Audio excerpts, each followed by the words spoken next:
Hello, today I want to continue with our study of zhuang and introducing that into our practice as we've done step by step. So hopefully people have been following along with that. And I want to set another couple of puzzles. And remember, I've talked about this idea that Wang Shangjai gives us of zhan being a means of re-understanding ourselves. And we're doing that through this, with me, through this process of setting puzzles that we're trying to solve with our body. And then after that, we're going to do 15 minutes together of doing the holding the ball posture. And if you can't do the whole 15 minutes, don't worry, it's perfectly fine. Try to be strict with yourself, but it shouldn't be torture. So it's all about building up. But if we can spend that 15 minutes together and people can feel a little bit more encouraged to just kind of hang on in there and have a bit of if you really can't do it, if you really are getting a cramp, just loosening off a bit and then coming back and doing it. And remember, I've talked about this is how you should do it anyway. This is how, rather than torturing yourself, set a period of time and do as much as you can within that time.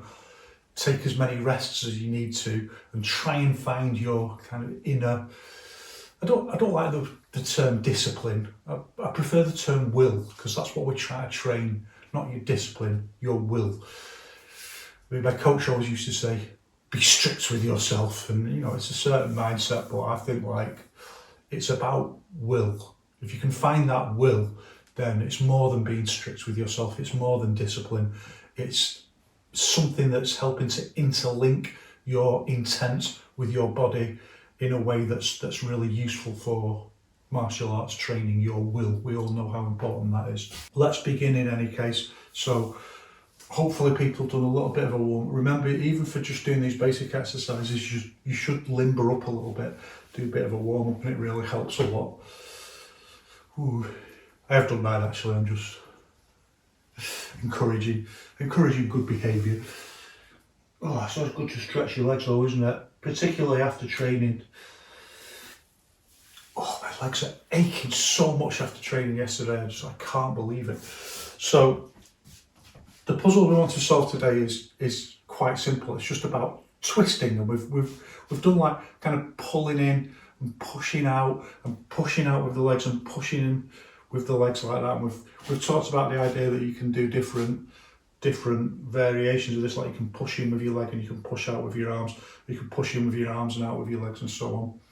And you can even do other things, like you can just emphasize one side, just like pushing out with both your arms and your leg. And I've also talked about this idea of finding this balance between what is mental induction in terms of just the pure mental side of it, and what is the physical response. And you've got like the mental trigger, the visualization.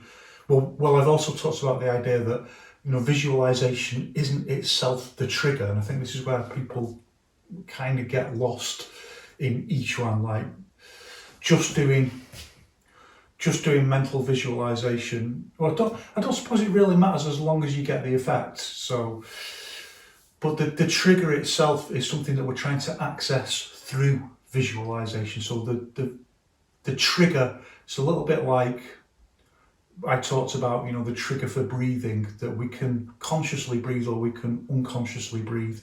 So we don't have to think about breathing to do it, but we can also consciously take control of that mechanism. If we couldn't do that, if we couldn't take conscious control of that mechanism of breathing, we could do something like a visualization to create this extra stage that's like a link into visualization. So let's say I want to push out with my arms like that. I don't need to visualize anything to do that, and everyone knows that. If you can move, you can do that. So you don't need any kind of visualization. But we want to try and access something deeper. And these metaphors themselves are quite confusing, I think, and quite misleading. Deeper, always implying something inside, and then it leads into this idea of things being internal and so on. But really, it's about our whole body. It's about every part of our body. There's something that's not conscious that triggers movement that we want to access and just take a little bit of a deeper control over. And using visualization is a way that our brain can kind of hook onto that. Remember, I talked about the idea of visualizing chi being very much like that kind of idea, that we can do that. Imagine breathing in the chi going into our body and out into our arms and kind of expanding. This old idea people talk about of, you know, your chi expanding. This idea can then just somehow create a link between the subliminal and the conscious. It's a little bit abstract, I know that, but I don't think it's not that complex an idea really. So we have the mental trigger for the movement, but then we have the actual physical movement itself, because if I'm going to visualize doing something like that and create this effect that I am pushing something out, there's got to be something going on. The way that muscle cells work, they have a thing in them that helps them contract, so just try to connect to that. But it's not just about muscles, it's about all your nerves, cells, every single part of your body that can feel, can be connected and is connected. I mean, that's the key thing that we've talked about before. It already is connected to your intent. It's just at a subconscious level. So we want to just kind of access those controls.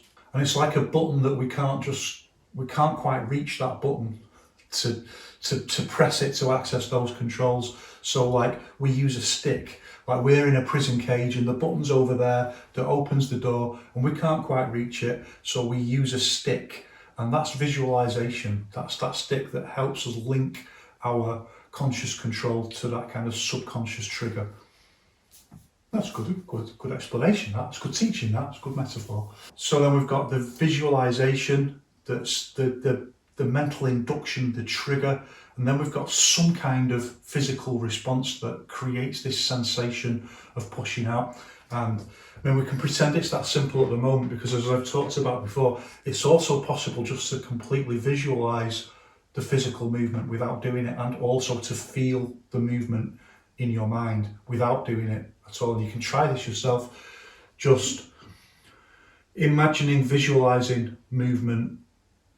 Just like kind of lay on the bed and visualizing movement. And here's something very interesting, that it's quite hard to do that with just normal movement. So if you just imagine visualizing, if you just visualize walking around, for example, it's very hard to visualize what that feels like in your mind without doing the movement.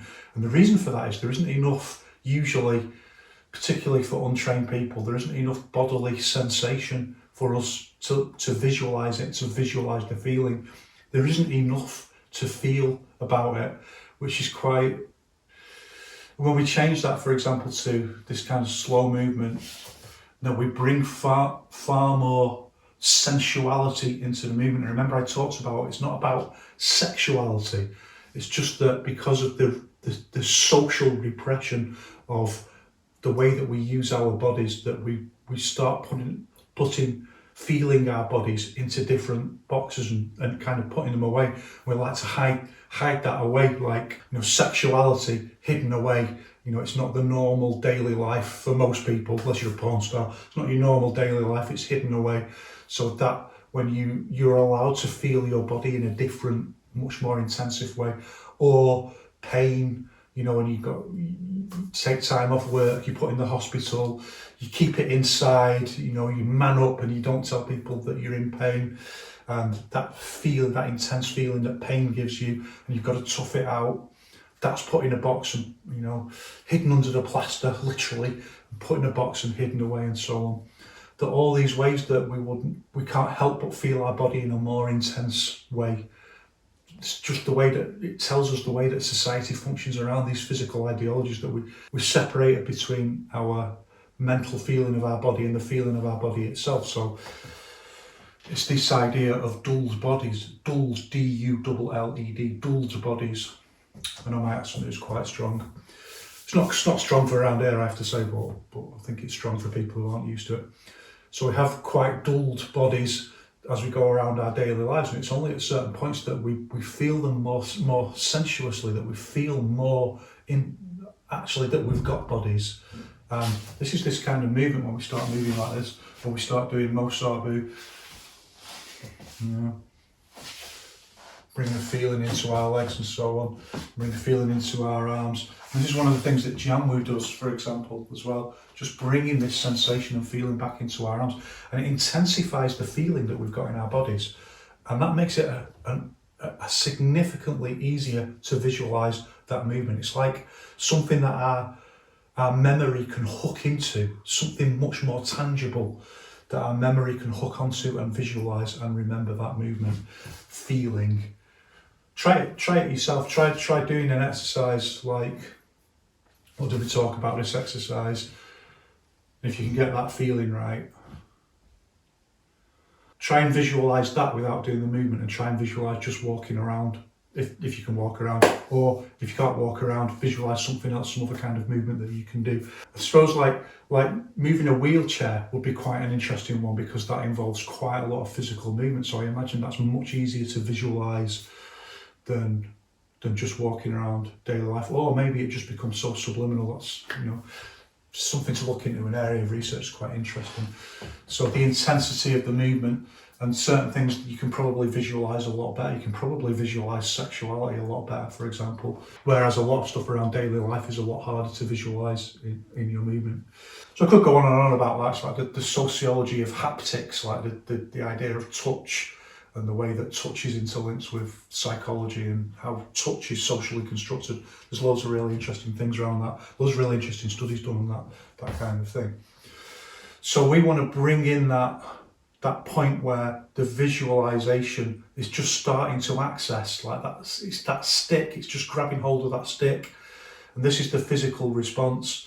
And here you're starting to grab hold of that stick, and you're just starting to press that button in, and you're just starting to trigger the movement like that. And you want it absolutely minimal. You want it at this point where you're not quite sure whether the feeling is in your mind or whether it's actually physically in the body. But there must be some muscle use, because just to hold your arms up requires muscle use. So it can't just be in your mind like that when you do the physical posture, but you try to bring it to that point where you're not sure. It's almost like you're not sure where is the feeling, and that then starts to just open up a doorway on other little things, like where you can just feel things like your pulse, and you can use visualization to relax muscles and feel muscles relaxing and give way.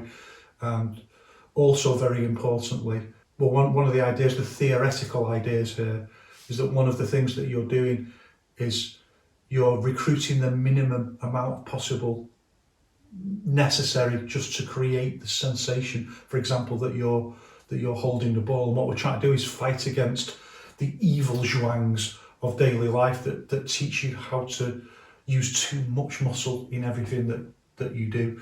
So teaching you how to, well, the idea is that from there you can just build up step by step, so that you only, at a certain point, you can use movement very efficiently, and you only use the tiny little bit that you need to do to move, so you can build it up, rather than starting with a big gross movement like hitting a bag full contact, and then trying somehow to strip that down to the minimal amount of muscle use that you need, so that you can increase speed and fluidity in your movement. Because remember, in each one we want far least, so it's just mass times speed. So if we can just get that body more relaxed, and we can, it doesn't change the mass. This is the idea, it doesn't change the mass if you relax, but what it does is change the speed that you can hit with. So if we can get that right, then we can increase this equation of mass times speed to create the force that we need. And it's a lot easier, with the Yiquan theories, it's a lot easier to start from the bottom, build up step by step the layer of muscle use and nerve firing to make the body function, to make the muscles move, build that up step by step from the bottom, so that we reach the point of minimal use that we need to make the posture work, rather than starting from our habitual.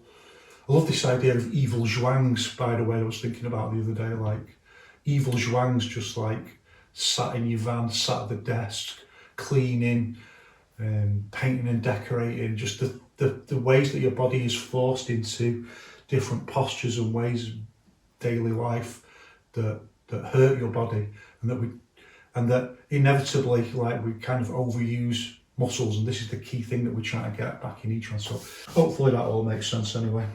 So we want to begin by, like our usual holding the ball posture. And I should say as well, like I think I've said before, I very often have quite big zhuangs. I like a big zhuang, doesn't matter at all. The Ozon's laughed at, it makes this whole point about people who fetishise the absolute specifics of a of a zhuang. It's the mental content that really matters. Mental content plus implied function. So what we want to do first of all, once you're in your standing and you've relaxed a little bit, the puzzle we want to set this time is the idea of twisting like this. We want to keep this is where it gets a little bit difficult. We want to get the feeling of the legs pushing out like that, pushing out to the side a little bit. And remember, we try to find that liminal point where we're not quite sure, are we just visualising? We use a visualisation like there's two pieces of bamboo here and we're pushing against them. Really get that very relaxed, so it's just the point of visualisation, but nevertheless you can feel it in your legs like you are pushing something out. And we then want to visualise that there's an elastic band, really like a thick rubber band tied to your arm, and you're just going to pull it round like that. The visualisation really does help. It really does help to access that and intensify that sense of the feeling. We're going to pull the elastic band around like that, and we're going to turn on our axis like that.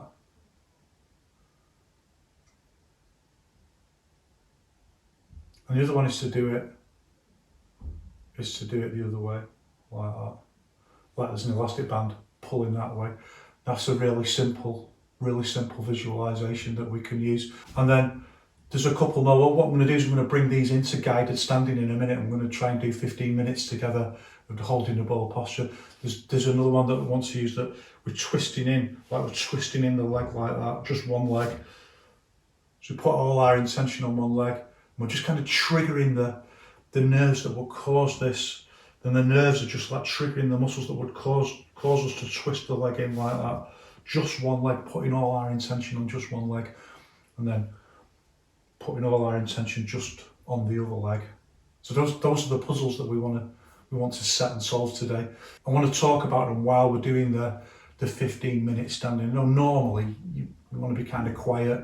I know that, but I think, as I've said before, I think it just helps a lot to feel like it's a bit of a social enterprise, that we're doing it together. There's a bit of encouragement, and to just have someone talking and just going through the feelings and guiding the visualization. I think it's really useful method for beginners. So anyway, just better get limbering up for it. I'll be timing it I'll have to get a timer because I keep timing it with the news. And it doesn't have a seconds hand. It doesn't have a seconds hand, and all these politicians, their infuriating excuses for everything keep popping up on the telly.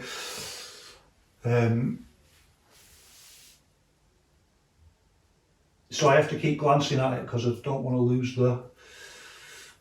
suddenly find that I've gone past the point where I wanted to talk about something.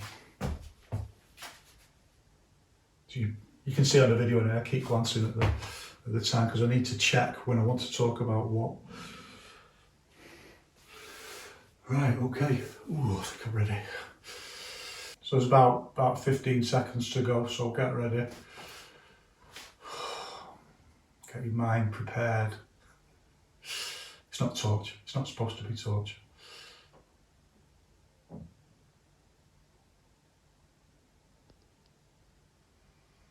Okay, let's go. So we're going to do 15 minutes.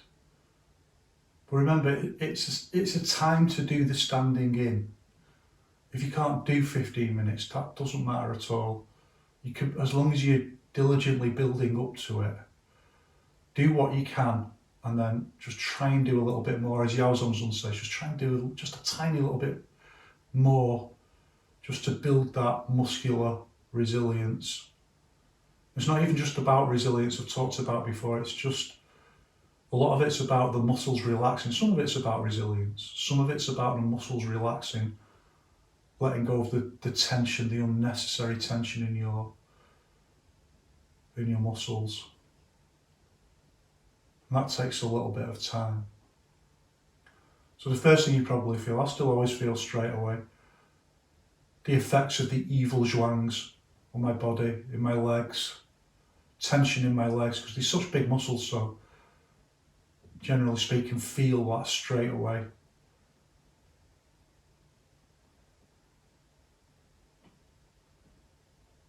Feels like my legs are just like tight, you know, like closing in on the bone, because they're full of tension.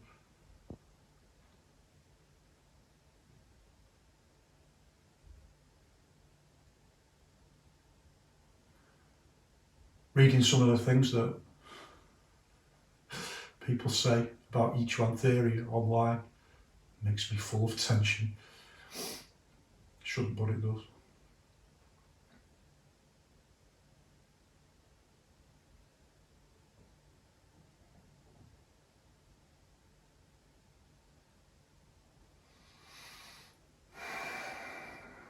Just remember these nice deep breaths and just use them to just trigger relaxation from the shoulders down.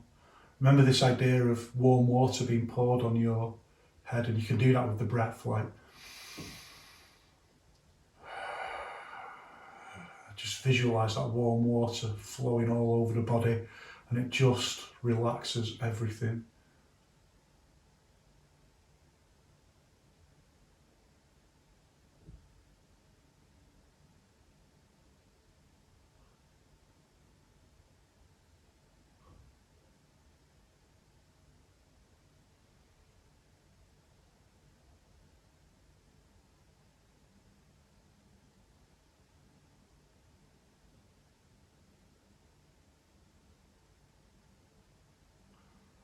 And at this point, you start very early on, you just start feeling like this thing I've talked about, that you don't necessarily always feel your body, but when you start putting it under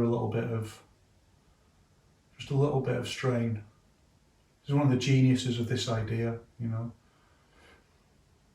to help you feel that your body is real. It's like if you've ever read Brave New World and they rescue this, it's like a dystopian future world, and they've got these reservations for people who didn't want to be part of the dystopian future world. But it's a dystopian future world that captures everyone by making them feel happy and contented. But nevertheless, something's wrong. Something's wrong there, a bit like everyone's drugged up. And they bring this guy from one of the reservations, and eventually he ends up like in the town square whipping himself, just to feel something, just to feel that he exists, to feel his body. And I really understand this idea of like, you know, like people self-harming, and that can seem really, like it's really easy just to dismiss that and look down on it and not understand the psychological mechanisms of people feeling just numbed in an alienated world, and just needing to feel, you know, I'm not saying I'm an expert on it, but I understand that emotional numbness, and just like, you know, having compassion and understanding for people who just feel like so much despair and emotional numbness that you just need to feel something, to put the pain into something physical. It's the evil zhuang, not just the evil zhuangs, I know that. The evil. I'm letting my political philosophy come too deeply into my... Trying not to do that, but it's something Wang Shangjai talks about, you know. The repression presents itself through the evil zhuangs. I'm talking too much, let's stand for a bit.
The dog startled me a little bit.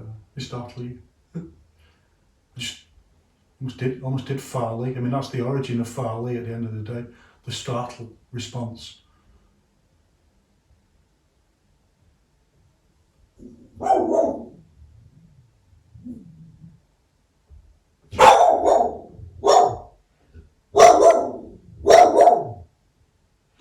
Someone is approaching.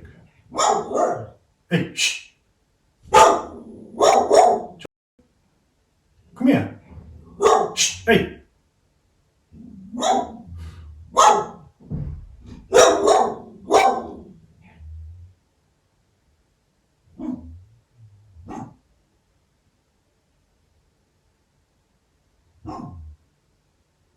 Distractions of daily life. Come and go in the furnace. Burn up and gone. That's the way it, like all these distractions, thoughts. Let it come in. It's like there's a furnace inside you, it just burns them up and they go.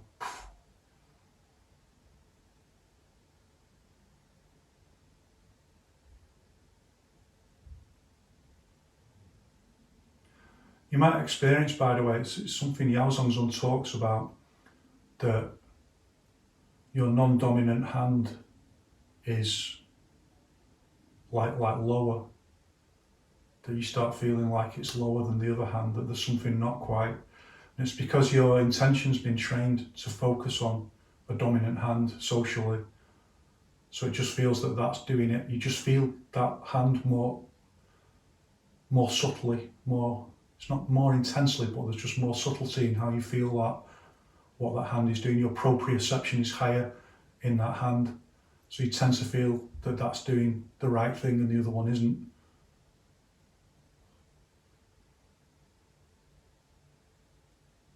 Okay, let's start using some of our visualizations now. So I want to imagine that your elastic band is tied to your right arm and you're just going to visualize just twisting to the left and just try and hold that. If you start actually moving to the left, then you've got too much somatic element, too much bodily element and not enough E. So you just got to get the balance right. And that's the kind of thing that starts happening. You start finding yourself actually moving. That's a little bit of a later stage. Just imagine that you're doing it.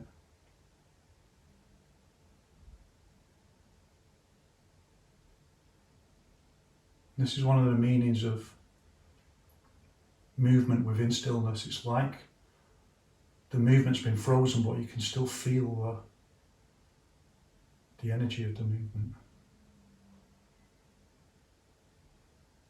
Feel this twisting around the axis.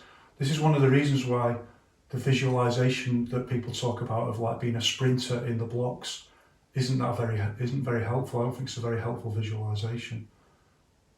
It's the kind of thing that people who don't fight use, fetishize. Puts the visualization in the legs, because a sprinter obviously just explodes from their legs forwards, whereas your actual explosive movement comes from your axes, from your cores, vertical and horizontal axes, which is what this is training. Keep that sensation, let's just hold it for a bit.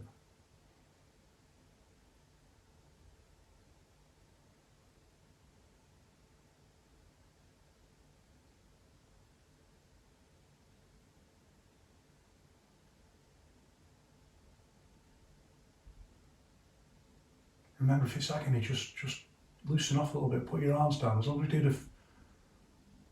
you dedicate the 15 minutes to train, that's all that matters. Like, let's change the other way. Like twisting the other way. So feet are just, thighs are just pushing out, rooted into the ground. The top half of your body is pulling on an elastic band, really thick elastic band that's tied to your left arm.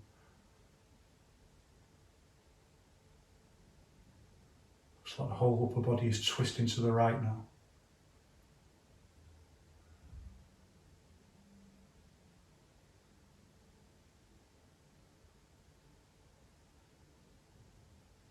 If you're feeling tension in your shoulders, that's just the muscles panicking now. Just take a big deep breath. Just relax them off. Everyone feels it around about this point. It's the body negotiating. Keep that feeling that you're twisting to the right.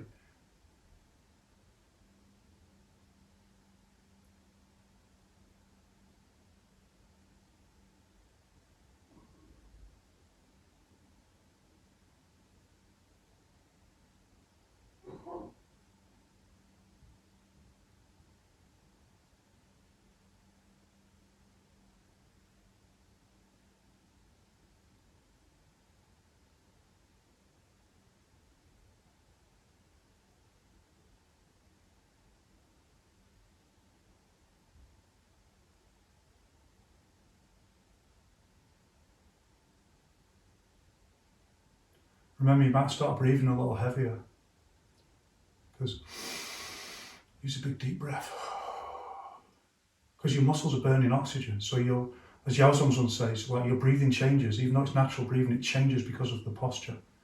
So big deep breath, just change, deepen the breathing. Now start with the left leg. Let go of the twisting to the side and just imagine just twisting in with the left leg.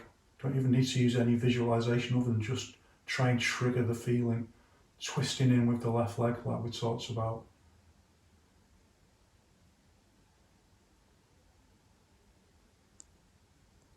You might start feeling the pain in the tops of your arms now, like a bit from the shoulder down the tops of the arms. Just try and relax, visualize relaxing that as well as you twisting your leg.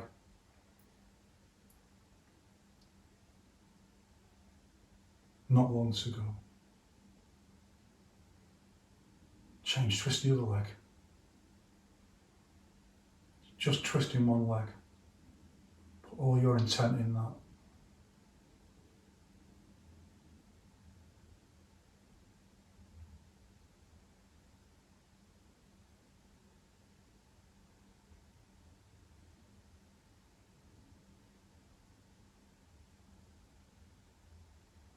Change back to the other leg, just twisting one leg in.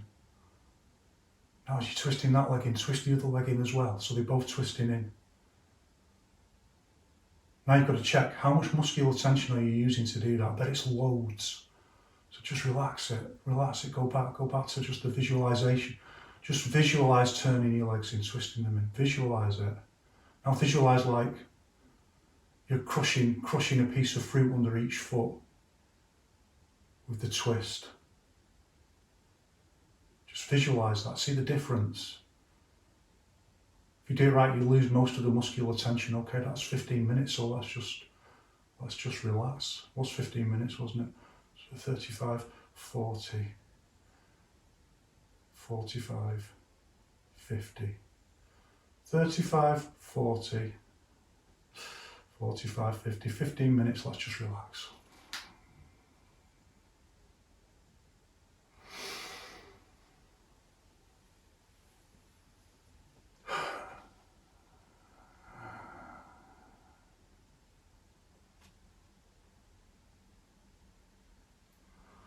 Okay, just loosen off.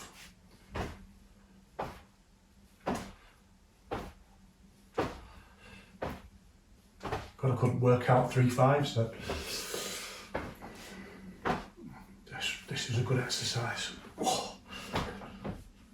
Big Tai Chi self hugs like that, and then you can start like tap like this. It's an exercise from Trina. A technique from Trina, Chinese massage.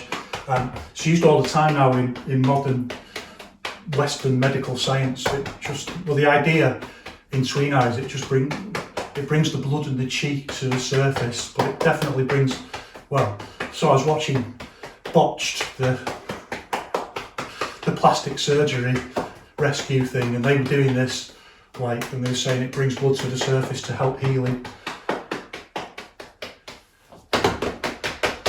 I thought it's quite interesting because it's the same thing that's done in Twina when you injure a muscle. Hey, if you did 15 minutes then all the way through, well done. Because that's not It's not novice level to do that. I mean, it's not quite intermediate level, I have to say. It's not quite intermediate level yet, but nevertheless, it's not by no means novice level. And it's that barrier point where you can start thinking like, oh, I could maybe do longer times there. But if you didn't, that doesn't matter. If you just managed to do just keep up with using the 15 minutes. A big part of it, actually, a big part of standing is people just feeling like they're doing nothing and it being really irritating to just stop and do nothing. Again, socially constructed sense, people will sit on the couch watching the telly doing nothing for hours, but to just stand and actually do nothing. It's not doing nothing though, is it? That's the contradiction, that's the irony that you've got to get your mind round. It's not doing nothing. And stretch them legs off. Okay, great if you did it, and go back to those visualisations, try them again, bring them into your standing. Remember, I've talked about your relationship with time in standing. If you're just timing it and just waiting for the time to tick down, it will be torture, it will be unbearable. Focus on what's going on inside your body. That makes all the difference. It takes you into an entirely different time zone, particularly if there isn't someone droning on talking to you like me. I'm just trying to distract you from the pain, so hopefully just create a kind of social vibe that can help people keep going. Maybe it doesn't work, I don't know. But when you're standing on your own, just try and focus on what's going on in your body, the feelings inside your body, and that massively helps. Like time passes so much quicker if you do that. So that's it for this one, and one love. I'll see you in the next one. Thanks for watching.